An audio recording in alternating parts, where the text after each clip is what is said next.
தக்காளி தோசை கத்திரிக்காய் தொக்கு செய்யலாமா? ஃபஸ்ட்டு ஒரு பவுலில் மாவு எடுத்து தனியாக வச்சுக்கோங்க.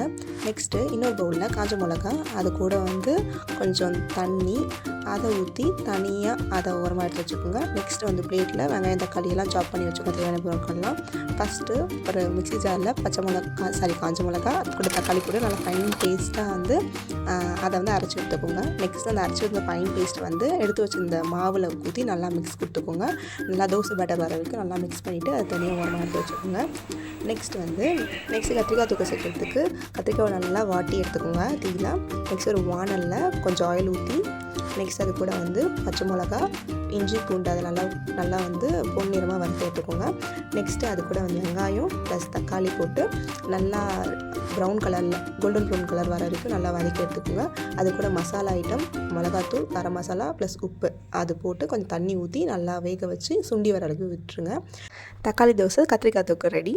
வீட்டில் ட்ரை பண்ணி பார்த்துட்டு எப்படி வந்துச்சுன்னு மறக்காமல் கமெண்ட் பண்ணுங்கள். பாய், ஹேவ் எ நைஸ் டே.